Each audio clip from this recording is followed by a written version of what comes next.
Es viņu tik ārā stāvu visi joprojām.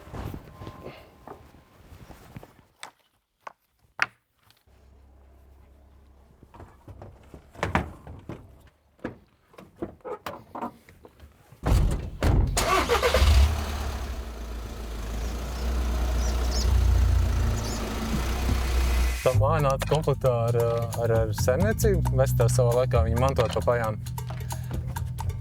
Un viņa nāca komplektā ar fermu un arī ar iemītniekiem tā māja.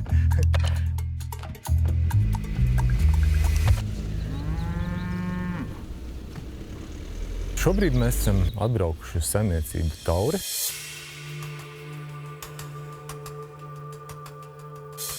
Mēs ar brāli saimniekojam pilna cikla bioloģiskā saimniecībā, audzējam gaļas lopiņus un aktīvi darbojamies arī, lai saglabātu bioloģiski vērtīgo zālāju šajā reģionā. No mazotnes mēs esam visu laiku saskarsmē ar kādiem lopiem.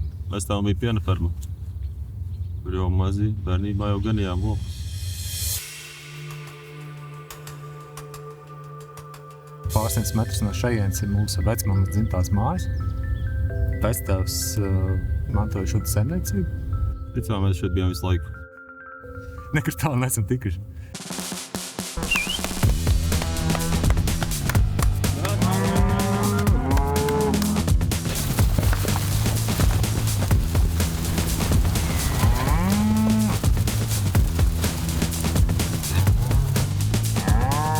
Tā laikā klīd tāda leģenda, ka gaļas lielopu audzēšana ir ļoti viegls biznes. Ka palaid dzīvnieks vienkārši ganībās un rudenī saskaita teliņus un skaita nav.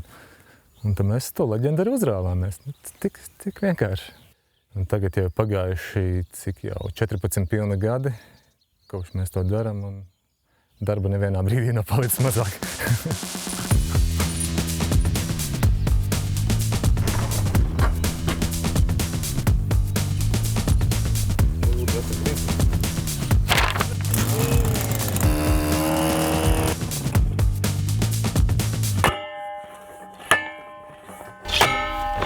Bija idejas par visādiem interesantiem biznesiem.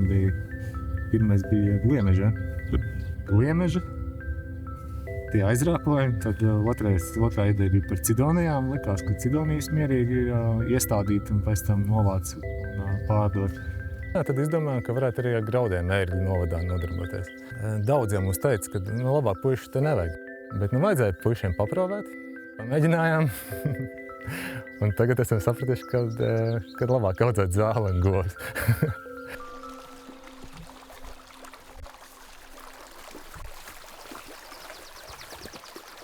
Šis īpašums ir mūsu ģimenes īpašumā, un tad šo mēs esam atvēlējuši tieši Grasslife projektam un gribam šeit visu sakārtot kā parku.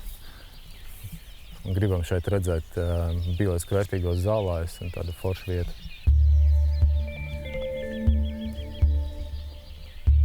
Šeit bija aramzemes lauks.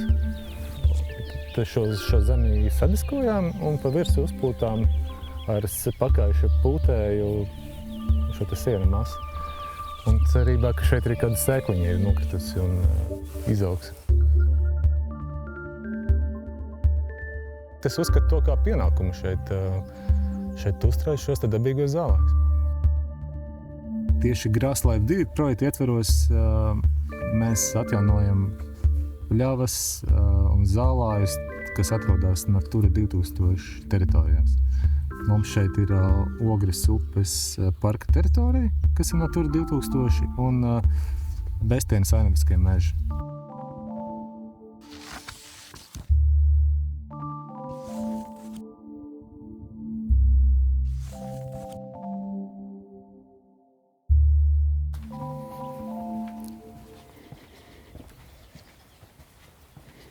Šitā te ir mūsu dzemdību zāle.